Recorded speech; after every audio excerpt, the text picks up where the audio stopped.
말씀을 보도록 하겠습니다. 여호수아 1장입니다.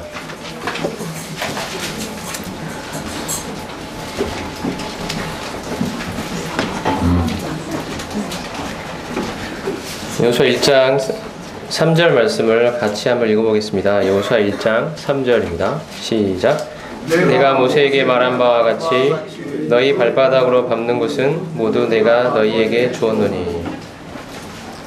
여호수아는 우리가 잘 알듯이 가나안에서의 삶을 다루고 있습니다. 우리가 흔히 가나안의 삶 하면 찬송가 가사에도 있듯이 광야길은 우리 인생길이고 이 땅에서 인생길이고 가나안 땅은 하늘나라다, 이렇게 요단강 건너가 만나리 그런 찬송가도 있는 것처럼 요단강을 건너가면 하늘나라다, 이렇게 가나안 땅이 하늘나라다, 이렇게 하는 찬송도 많이 있지만 제가 분별하기로는 가나안에서의 삶은 하늘나라를 말한다기보다 이 땅에서의 믿음의 삶을 상징한다고 생각이 됩니다. 왜냐하면 가나안에는 죄가 있습니다. 죄가 있고 싸움이 있죠. 싸움이 있습니다. 그리고 때로 실패도 있습니다. 그래서 이것은 하늘나라에서의 삶이라기보다 이 땅에서 우리가 살아가는 믿음의 삶을 상징한다고 보는 것이 더 맞다고 생각이 되고요. 오늘 살펴보고자 하는 말씀은, 주제는 그 죄와 싸우는 삶의 원리에 대해서 함께 살펴보고자 합니다. 가나안에서 들어가서 어떻게 죄와 싸워서 이길 수 있는 것인지, 이런 원리들이 여호수아에서는 잘 나타나 있습니다.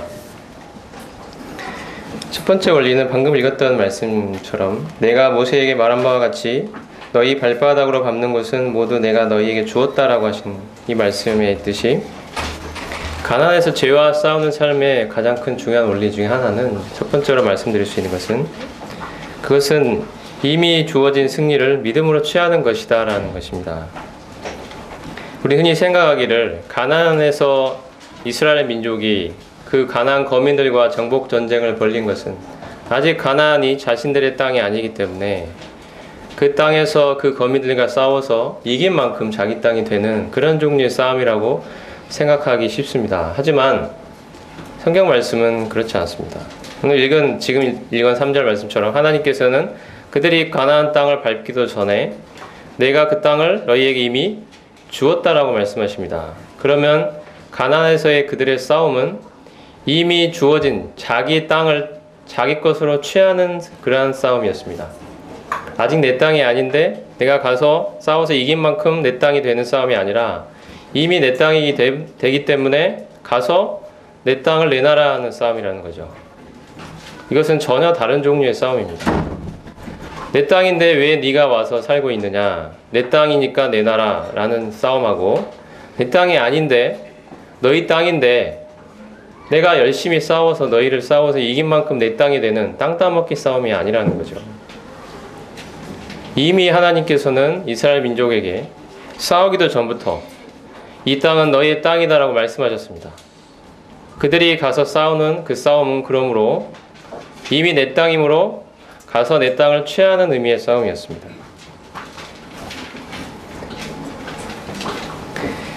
이것은 어떤 의미를 우리가 죄와의 싸움이라는 그러한 주제를 가지고 생각해 볼 때, 이 사실은 우리에게 어떤 것을 의미하냐면, 죄와 싸우는 삶의 원리, 가장 큰 원리는 내 힘과 노력으로 내 것이 아닌 승리를 내 것으로 쟁취하기 위해서 싸우는 싸움이 아니라는 것입니다. 하나님이 이미 은혜로 약속에 따라 주신 승리를 내 것으로 취하는 그러한 싸움입니다.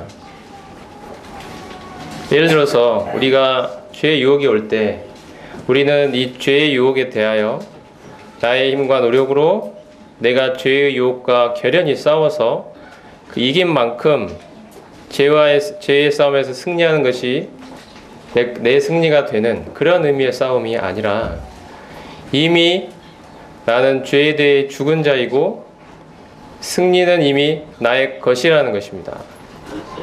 이 사실을 믿는 믿음으로 내 것인 승리를 가서 취하는 의미의 싸움이었습니다. 전혀 기초가 다릅니다. 나는 이미 그리스도와 합하여 죄에 대해 죽은 자입니다. 그리고 죄의 권세로부터 해방받은 자입니다. 하나님은 말씀하십니다. 너희가 죄에 대해 죽임을 당하였다고. 너희가 죄로부터 해방받았다고 말씀하십니다. 그러므로 우리에게는 이 사실을 믿는 믿음이 필요합니다. 이스라엘 민족이 가나안 땅에서의 거민과의 그 엄청난 싸움을 앞두고 그들에게는 분명히 두려움이 있었을 것입니다. 그 이스라엘 민족은 한 번도 전쟁을 경험해 본 적이 없는 세대입니다. 출애굽 1세대들이 다 죽었고 이제 광야에서 다 죽었고 이제 새로운 세대, 그 어린 세대들이 이제 자라나 가나안 땅에서의 그 엄청난 싸움을 앞두고 있습니다. 거기에는 엄청난 그 규모를 자랑하는, 그리고 신체가 아주 크고 건장한 가나안의 거민들이 도사리고 있습니다. 딱 장악하고 있는 그 산지, 때론 평야에서 싸워야 되는 싸움입니다. 하나님께서는 이제 이 정복전쟁을 시작해야 하는 여호수아에게 맨 먼저 하시는 말씀은 내가 너희 발바닥으로 밟는 것을 내가 너희에게 주었다라고 하신 말씀입니다. 그 땅은 너희의 땅이다. 내가 너희에게 주었다. 그 땅은 너희 땅이다. 가서 밟아라. 가서 취해라. 그 싸움은 이미 처음부터 이긴 싸움이다.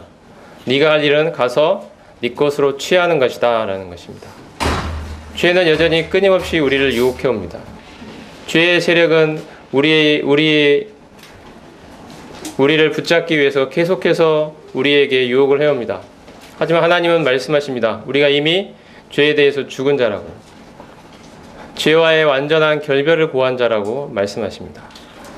죽음은 어떠한 관계도 끊어버리는 강력한 힘을 가진 것이 죽음 아니겠습니까? 죄의 유혹이 올 때 우리는 죄를 향하여 외칠 수 있습니다. 나는 너와 이제 상관이 없는 사람이다. 너는 전에처럼 나 위에 군림하려고 나의 주인 노릇을 하기 위해서 나에게 죄를 지으라고 명령하고 있지만 나는 이제 너와의 관계가 완전히 끊어졌기 때문에 너의 말을 들을 필요가 전혀 없는 사람이 되었다. 그러므로 나는 너의 유혹에 대하여 놓으라고 외칠 것이다. 너와 나는 이제 아무런 상관이 없는 자이기 때문이다. 이것은 우리에게 믿음이 필요한 일입니다. 왜냐하면 우리의 삶은 때로 죄에 대한 많은 실패를 경험하고 있기 때문입니다. 우리의 경험으로는, 생각으로는 죄에 대해 죽은 자라고 말할 수가 없다라고 끊임없이 우리에게 말하죠. 너는 어제도 오늘도 오늘 아침에도 교회에 나올 때도 싸우지 않았냐? 자매와 다투지 않았냐? 자녀들하고 다투지 않았냐? 마음의 평안을 잃고 화를 내지 않았냐? 다른 성도들을 향하여 날선 말을 하지 않았냐? 이런 이야기들을 우리에게 끝없이 해야 됩니다. 여기서 우리에게는 믿음이 필요합니다. 하나님이 이미 나에게 죄와의 관계에서 사망을 경험하도록 하셨다는 이 믿음이 필요합니다.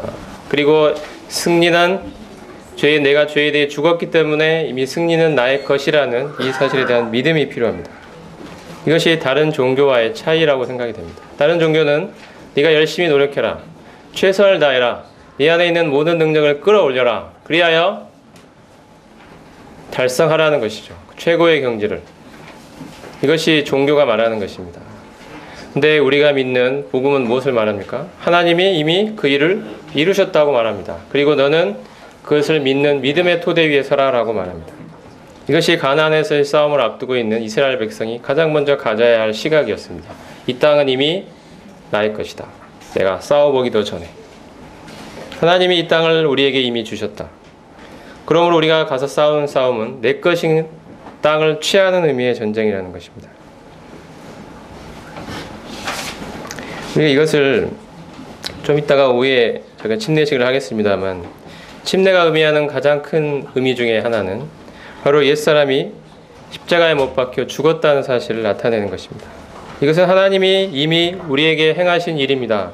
우리가 앞으로 달성해야 될 일이 아닙니다. 하나님이 우리에게 이미 이루신 일입니다. 우리는 그리스도와 합하여 죄에 대해 죽은 자가 되었습니다. 하나님이 이루신 일입니다. 성경은 우리에게 네가 가서 죄에 대해 죽어라 하고 말하지 않습니다. 너는 죄에 대해 죽었다라고 말합니다. 하나님이 이미 이루셨다. 우리에게 필요한 것은 그 사실을 있는 그대로 믿는, 여기는 믿음입니다. 이 믿음의 바탕 위에 서라는 것입니다. 이 가나안 땅은 하나님이 나에게 이미 주신 땅이다. 이 믿음의 바탕 위에 서라는 것입니다. 거기에는 가나안 거민이 여전히 도사리고 살고 있지만 우리가 믿음의 눈을 통해 볼 때 그 땅은 나의 땅인 것입니다. 가서 내 땅을 취하는 의미의 싸움인 것입니다.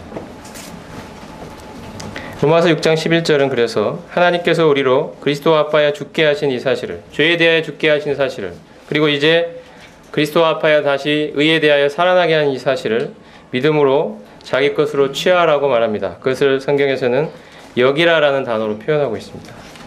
그러므로 너희도 너희 자신을 죄에 대하여는 죽은 자요 의에 대하여는 산 자로 여길지어다 라고 말씀합니다. 이것이 우리가 취해야 될 믿음입니다. 그리고 이제 믿음에 따라 6장 13절에 가면 의의 병기로 실제로 드리라고 말합니다. 이것은 이스라엘 민족이 이제 나가서 싸우는 것입니다. 자신의 지체를 의의 병기로 하나님께 드리는 것입니다. 그랬을 때 실제의 의미, 실제적 삶에서 승리가 나의 것으로 취해집니다. 실제의 싸움에서 승리를 내 것으로 취하는 원리는 이미 그 땅이 내 것이라는 믿음 위에서 행할 때 실제의 싸움에서 승리가 나의 것이 됩니다. 그 다른 어떠한 바탕 위에서도 죄와의 싸움에서 승리는 나의 것이 될 수 없습니다. 실제 삶에서 그렇다는 것입니다. 우리가 여리고성의 싸움을 보면 잘 알 수 있죠. 이스라엘 민족이 요단강을 건너 가장 먼저 맞닥뜨린 싸움은 여리고성에서의 싸움이었습니다. 하나님은 이상한 방법을 말씀하십니다. 성을 돌라는 것입니다. 가서 어떻게 작전을 짜고 전략을 짜고 그 성을 어떻게 무너뜨릴지 작전회의를 하고 무기는 어떻게 배치하고 군사는 어디 어떻게 배치해서 어떤 시각에 어떤 식으로 해서 우리가 이 성을 무너뜨리자라고 하는 회의를 하고 작전을 짜라고 하신 것이 아니었습니다. 성을 돌라는 것입니다. 돌아. 이렇게 한 번씩 돌고 마지막 날은 여러 번 돌고 이 돌라는 것입니다. 여리고성을 돌면서 이스라엘 백성들은 무슨 생각을 했을까요? 내가 이렇게 돌면서 이 성이 무너질까? 이 바보 같은 짓을 우리는 왜 해야 하는 걸까? 이런 생각을 했을까요? 우리가 오늘 살펴볼 내용들은 여리고성과의 싸움에 앞서서 하나님이 이미 이스라엘 백성에게 가르쳐 주신 내용들을 살펴볼 것입니다. 그들에게는 믿음이 있었습니다. 하나님은 이 여리고성을 나에게 이미 주셨다라는 믿음이. 하나님은 이스라엘 민족의 믿음을 표현하도록 하신 것입니다. 돌면서. 이 여리고성은 이미 나의 것이다라는 것을 이제 나는 가서 취하면 취할 것이다라는 그것을 표현하도록 하신 것입니다. 디모데전서 6장 15절에 가면 영생을 취하라라는 말씀이 있습니다. 영생을 취하라. 우리는 그리스도를 믿을 때 이미 영생을 얻었죠. 영생을 취하라는 말씀은 어떤 말씀일까요? 이미 얻은 영생인데 뭘 또 취할 게 있습니까? 영생을 취하라는 말씀은 제 생각에는 이미 얻은 영생을 믿음으로 계속해서 자기 것으로 취해가라는 말씀으로 생각이 됩니다. 우리는 이미 영생을 얻었습니다. 근데 그 영생이 의미하는 바를 실제의 삶에서 계속해서 내 것으로 취하라는 것입니다.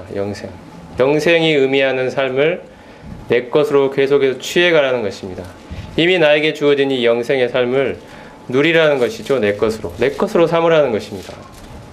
원리는 영생이 아니라 실제 나의 삶에 영향을 주고 나의 삶의 밑바탕이 되고 내 삶을 움직이는 원동력이 되는 그 영생, 하나님과 예수 그리스도를 아는 그 영생을 나의 삶에서 내 것으로 취해가라는 것입니다. 오늘 침례를 앞두고 있는 세 분의 성도님들의 삶은 이제 앞으로 이미 그리스도를 믿을 때 주어진 영생을 내 것으로 취해가는 삶이라고 말할 수도 있을 것입니다. 전에 하나님을 떠나 죄와 연합하여 살던 그 삶은 모두 이제 그리스도와 함께 죽음으로 청산되었고 이제 하나님을 주인으로 모시고 하늘나라를 소망하며 영생을 취하는 삶이 이제 앞에 시작된 것입니다. 침례는 그것을 말합니다. 옛사람이 죽었으며 이제 새로운 사람으로 다시 살아났음을, 이제 나의 삶은 그리스도와 함께하는 영생을 취하는 삶이라는 사실을 보여줍니다. 하나님이 하신 일은 아브라함에게 그 후손에게 가나안 땅을 약속으로 주신 일입니다. 이것은 하나님이 사람을 위해서 이루신 일입니다. 그리고 사람이 해야 될 일이 있다면 여호수아가 해야 할 일은 바로 이 약속을 믿음으로 받고 용기를 내어 싸워서 취하는 것이었습니다. 그 무시무시한 가나안 거민이 살고 있는 그 땅에 들어가 하나님이 주신 약속을 붙들고 이것은 이미 나의 땅이니 내 나라 하면서 가서 싸우는 것입니다. 이것이 여호수아가 해야 할 일이었습니다. 하나님이 하신 일은 무엇입니까? 그 땅을 그들에게 주신 것입니다. 사람이 할 일은 무엇입니까? 하나님이 주신 땅을 가서 내 것으로 취하는 것입니다. 여기에 균형이 필요한 것입니다. 하나님이 이미 이루신 일을 바탕으로 사람이 가서 능동적으로 적극적으로 취하는 것입니다. 이것이 죄와 싸워가는 삶의 가장 기본적인 원리라고 할 수가 있습니다. 하나님이 이미 주신 승리를 나의 것으로 취하라는 것입니다. 그 다음에 두 번째 원리가 있는데요.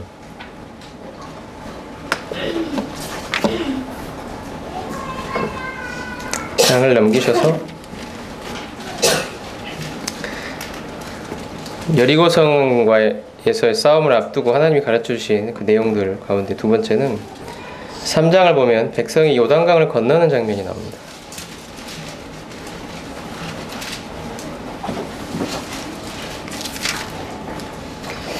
요단을 건너는데 우리가 잘 알듯이 물이 쌓였죠. 이렇게 하나님께서 요단강 물이 쌓이도록 하셨습니다. 그래서 그 마른 땅을 밟고 이스라엘 민족이 동쪽에서 서쪽으로 건너갔습니다.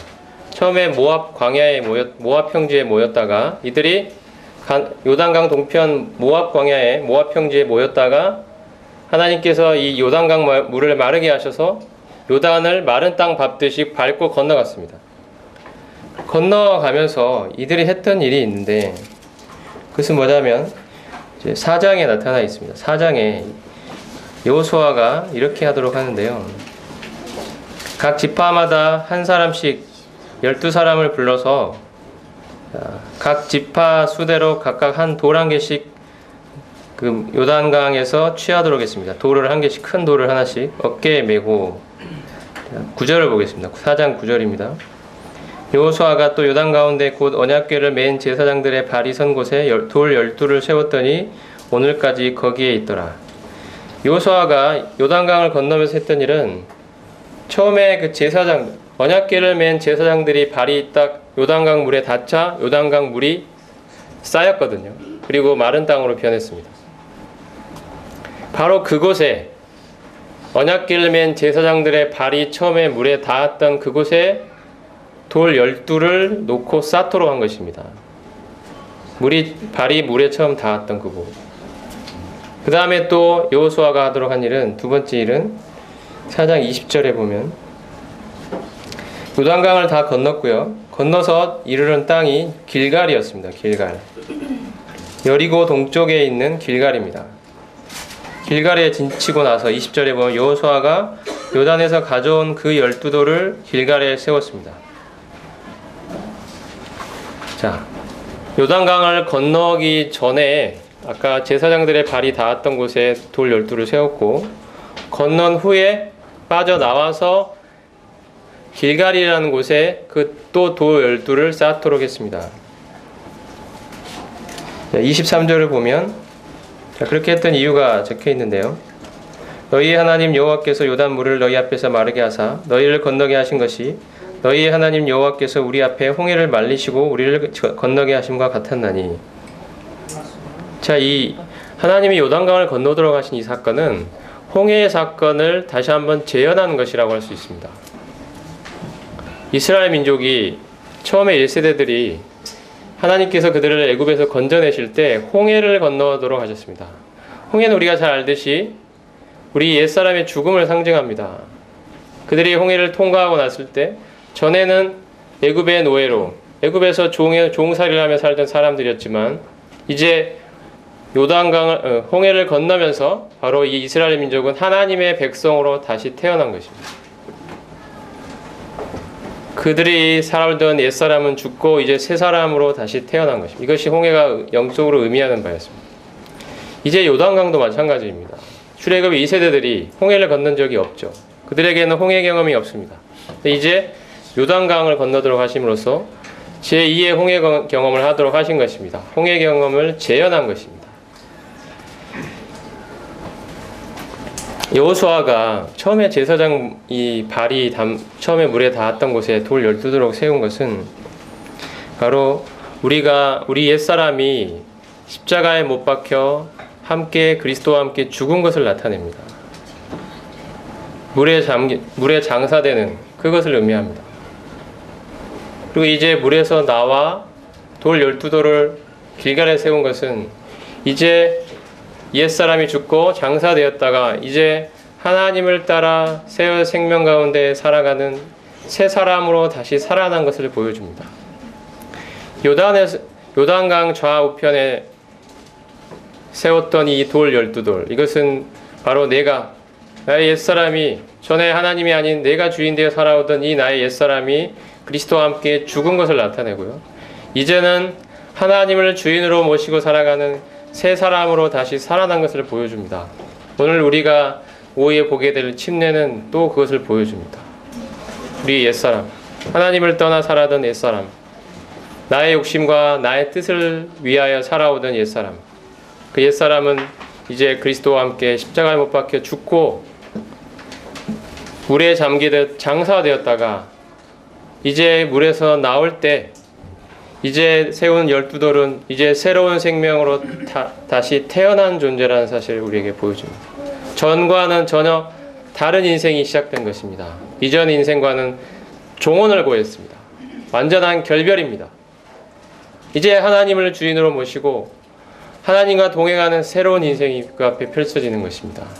하나님께서는 여리고성에서의 싸움을 앞두고 있는 이 이스라엘 출애굽 2세들에게 홍해 경험과 같은 요단강 경험을 하게 하심으로써 바로 그들이 하나님의 언약 백성이라는 사실을 그들의 마음에 심어주신 것입니다. 전과는 전혀 다른 종류의 인생이 되었다는 사실을 그들에게 보여주십니다.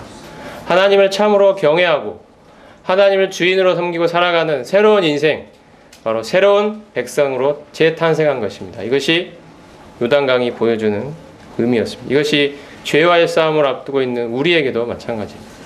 전에 죄를 즐기며 죄의 유혹에 빠져 살아가고 있던 나의 옛사람은 죄에 대하여 죽고 이제 의에 대하여 새 사람으로 살아났다. 이제 내 앞에는 의의 인생이 펼쳐지는 것입니다. 이 인생이 시작됐다는 것을 보여줍니다. 하나님이 이루신 일이죠. 요단강은 그것을 보여줍니다. 이것이 우리가 죄와의 싸움을 앞두고 다시 한번 정립해야 되는 두 번째 원리라고 할 수가 있습니다. 십자가의 죽음과 부활의 생명에 연합하게 되었다는 이 사실을, 하나님이 이루신 일을 보여주는 그 그림의 요단강을 건넌 사건을 통해 나타나고 있습니다. 그 다음에 가나안 전쟁을 앞두고 또 하나님이 그들에게 행하도록 하신 것은 할례입니다. 5장에 보면 길갈에서 할례를 받는 장면이 나오는데요.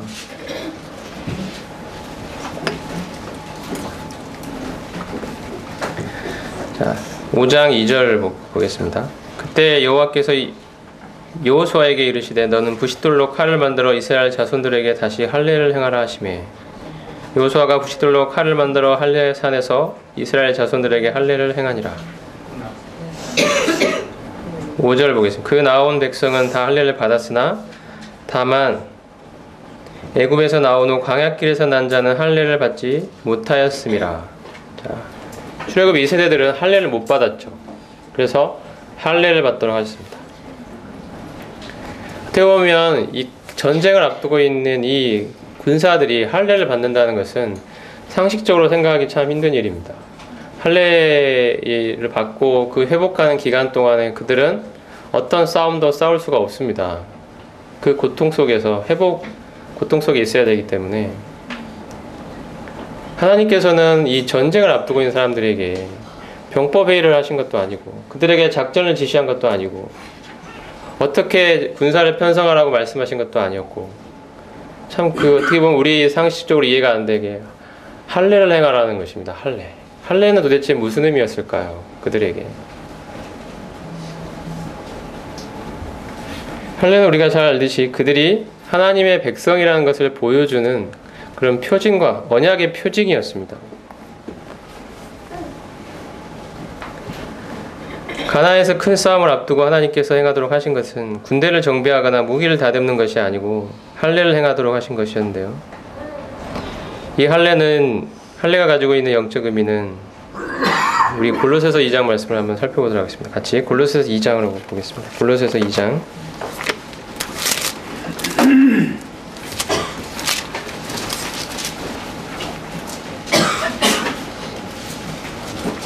2장 11절 보겠습니다.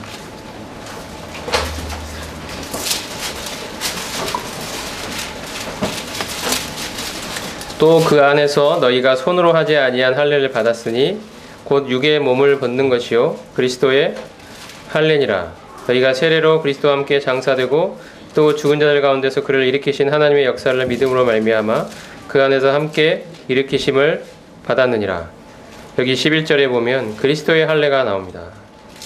손으로 하지 아니한 할례입니다. 이스라엘 민족이 받았던 할례는 손으로 한 할례죠. 손 할례입니다. 근데 우리가 받은 할례는 손으로 하지 아니한 영적 할례입니다. 이것은 뭐냐면 육의 몸을 벗는 것이라고 말합니다. 이거는 육신에 속한 것들을 모두 끊어버리는 것을 말합니다. 우리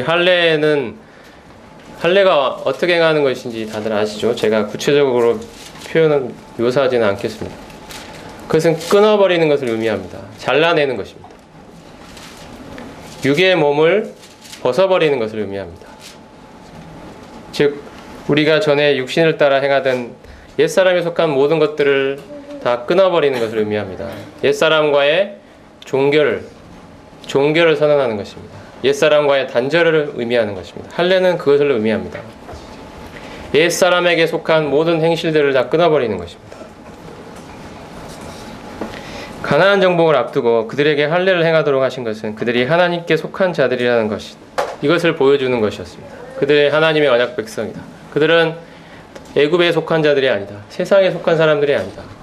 세상에 있는 것들에 관심을 갖고 애굽에서의 삶을 그리워하며 애굽에서 먹었던 고기를 그리워하고 애굽에서 살았던 그 향락의 생활을 좋아하고 마음속에 여전히 세상적인 것들에 대한 미련을 가지고 있고 세상에서 잘 되기를 원하고 세상에서 내 이름을 높이기를 원하고 내 꿈을 이루기를 원하고 세상에서 명예와 부와 권세를 쌓기를 원하고 다른 사람들에게 전혀 꿀리지 않는 삶을 살고 싶고 당당하게 그들 앞에 외치고 싶은 그런 모든 세상에서의 욕심과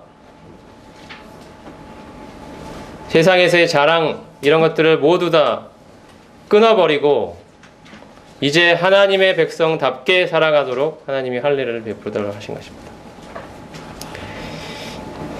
죄와의 싸움에서 우리에게 반드시 필요한 것은 바로 이렇게 세상에 속한 것들을 다 끊어버리는 것입니다. 세상에서의 미련을 계속 마음에 품고 죄와의 싸움을 이겨낼 재간이 없습니다. 그것은 원리적으로 맞지도 않습니다. 옛사람은 죽은 것입니다. 이것을 실제 행동으로 보여주는 것입니다. 할례입니다. 여전히 옛사람이 살아온 삶대로 살면서 나중에 죽어서 하늘나라까지 간다? 이것은 성경에서 말하는 복음이 아닙니다. 우리는 구원받을 때 그리스도를 좇기로 한 사람들입니다. 우리의 믿음의 고백에는 그것이 있습니다. 이제 나의 주인은 그리스도입니다. 여전히 옛사람대로 살아오던 삶은 그대로 살아가는 채로 죽어서 하늘나라만 가겠다. 이라는 복음은 없습니다. 전에 살아오던 삶과는 완전한 단절을 구하는 것입니다. 요단강에 빠져 죽은 것처럼 죽은 것입니다. 요단강을 건너는 것은 그것을 보여주고요. 할례도 그것을 보여줍니다. 아까 읽었던 골로새 2장 11, 12절에 있듯이 너희가 세례로 그리스도와 함께 장사되고 우리 옛사람은 그리스도와 함께 장사된 것입니다. 우리 옛사람은 묻어버렸습니다. 그리고 이제 그리스도와 함께 다시 살아난 함께 일으키심을 받은 사람으로 살아가는 것입니다. 이것이 할례가 보여주는 것입니다. 다시 여호수아 5장으로 오겠습니다.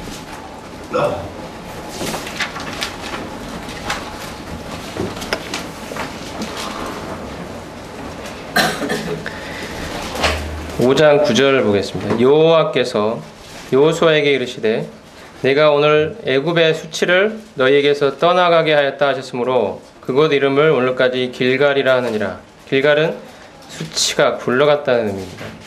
굴러갔다. 떠나가게 했다. 애굽의 수치를 너에게서 떠나가게 하셨다. 이것이 길갈의 의미입니다. 이것이 무슨 의미겠습니까? 애굽의 수치라면 이 전에 1세대들은 애굽을 나왔으나 애굽의 삶을 그리워했습니다. 애굽에서 먹었던 고기를 그리워했습니다. 애굽에서의 삶을 그리워했습니다. 내가 이 광야에서 무엇을 하고 있는 것인가 지금. 여기는 물도 없고 고기도 없고 그들에게는 가나안이라는 목적의식이 없었던 것입니다. 하나님이 그들을 인도하실 그곳에 대한 목적의식이 없었습니다. 왜 살아가야 되는지 삶의 이유도 없었습니다. 그저 끌려 나온 사람들처럼 살았습니다. 애굽에서의 그 노예와 같은 삶이 계속 반복된 것입니다. 왜 하나님이 그들을 애굽 땅에서 인도해 내셨는지에 대한 목적의식이 없었습니다. 하나님이 왕이 되시는 그 나라를 만들겠다. 그 나라의 백성은 하나님을 왕으로 인정하는 백성이다. 이 땅의 모든 인류가 하나님을 왕으로 인정하지 않고 주인으로 모시지 않고 자기가 주인이 되어 살아왔지만 이제 하나님이 주인이 된 나라, 그 나라의 백성을 만들기 위해서 이끌어내신 게 아닙니까? 그 목적의식이 없었습니다. 그저 여전히 세상에 속한 사람처럼 여전히 세상에서의 삶을 그리워하며 미련을 가지고 살아갔습니다. 이제 하나님께서 출애굽 2세대들에게 할례를 행하도록 하시면서 그 애굽의 수치를 그들에게서 떠나가게 하셨다라고 말씀합니다. 애굽을 나왔으나 애굽의 삶을 그리워했던 그렇기 때문에 멸망하고 말았던 전 세대와 달리 이제 새로 할례 받고 새로운 세대로 하나님 앞에서 가나안을 정복하게 될 새로운 세대, 옛사람은 끊어지고 새 사람으로 살아가는 이 삶이 이제 시작이 되는 것입니다. 애굽의 수칙을 굴러가 버린 것입니다. 이제 길갈은 그것을 의미합니다. 우리 나중에 여호수아를 혹시 더 살펴볼 기회가 있으면 보겠지만 전쟁을 하고 나면 항상 이스라엘 백성은 길갈로 다시 돌아왔습니다. 길갈로 돌아왔다. 전쟁을 이기고 다시 길갈로 왔다. 이런 말씀들이 계속 있습니다. 왜 길갈로 다시 오겠습니까? 그곳에 와서 옛사람이 수치가 굴러가 버린 옛사람의 죽음을 다시 한번 기억하는 것입니다. 옛사람의 죽음을 다시 한번 그 기초 위에 서는 것입니다. 이것이 우리가 죄와의 싸움을 이기고 승리를 내 것으로 취하고자 할 때 분명히 계속해서 점검해야 되는 삶의 원리입니다. 나의 옛사람은 죄에 대해 죽은 자라는 사실을, 이건 이미 하나님이 이루신 일이라는 이 기초 위에 항상 서야 합니다. 그래서 이스라엘 백성들은 다시 한번 계속 길갈로 돌아왔던 것입니다. 이제 마지막입니다. 5장 마지막 부분에 여호수아가 드디어 여리고에 가까이 이르렀습니다. 자, 길갈에서 할례를 행했고요. 자, 길갈은 여리고 동편에 있던 그런 조그마한 곳이고 이제 여리고에 가까이 이르렀습니다. 그 엄청난 규모의 성 앞에 이제 실전이죠. 이제 싸움을 싸워본 적이 없는 이스라엘 민족이 드디어 싸워야 되는 실전이 벌어지기 직전의 순간입니다. 이때 재밌는 장면이 나오는데 어떤 사람이 13절에 보면 한 사람이 칼을 빼어 손에 들고 마주 서 여호수아 앞에 나타났습니다. 여호수아가 그에게 물었습니다. 너는 우리를 위하느냐 우리의 적들을 위하느냐 어느 편이냐 물은 것이죠. 14절에 그가 이르되 아니라 나는 여호와의 군대 대장으로 지금 왔느니라 하고 말합니다. 이때 여호수아가 얼굴을 땅에 대고 엎드려 절하면서 그에게 이르되 내 주여 종에게 무슨 말씀을 하려 하시나이까. 여호와의 군대 장관이 여호수아에게 이르되 내 발에서 신을 벗으라. 내가 선 곳은 거룩하니라 하니 여호수아가 그대로 행하니라. 여호수아가 여리고 성에서의 싸움을 앞두고 만난 대상은 여호와의 군대 대장이었습니다. 이것을 무엇을 의미할까요? 하나님이 왜 군대 대장을 여호수아에게 보내주셨을까요? 이것은 이 싸움은 너희의 싸움이 아니라 바로 여호와의 싸움이라는 사실을 보여주는 것입니다.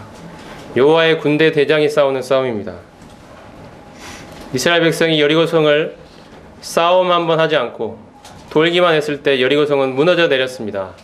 여호와의 군대 대장이 여호와의 군대들이 싸운 것입니다. 그 성을 무너뜨린 것입니다. 이 싸움은 여호와의 싸움입니다. 우리가 죄와 싸우는 싸움이 우리가 싸워야 되는 우리의 싸움이라면 우리는 백전백패하고 말 것입니다.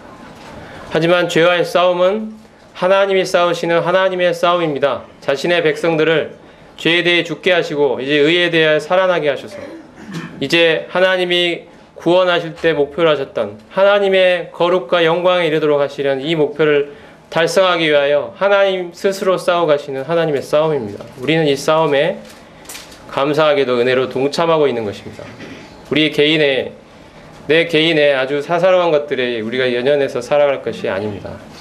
우리는 하나님의 이 엄청난 싸움에 감사하게도 은혜롭게 동참하고 있는 그 은혜를 입은 자들입니다.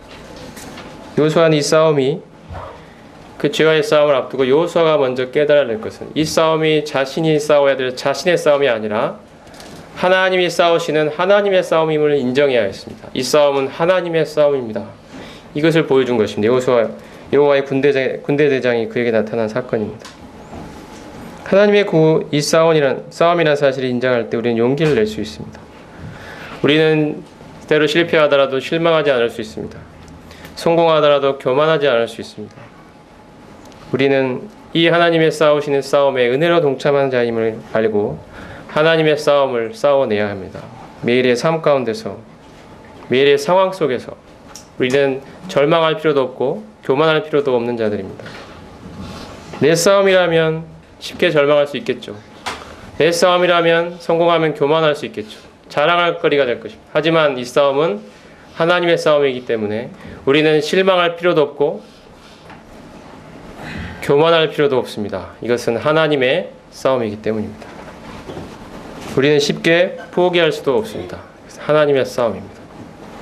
우리는 죄와의 싸움을 앞두고 이 사실을 반드시 인정해야 합니다. 오늘 4가지 원리를 살펴봤는데요.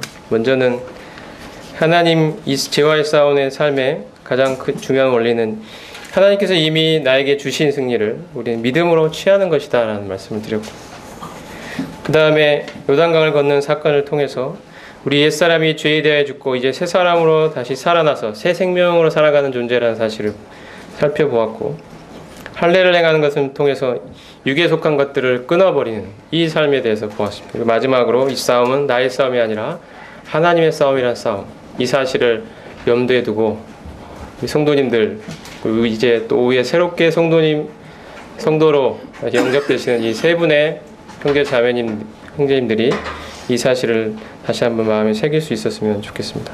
기도하고 마치겠습니다.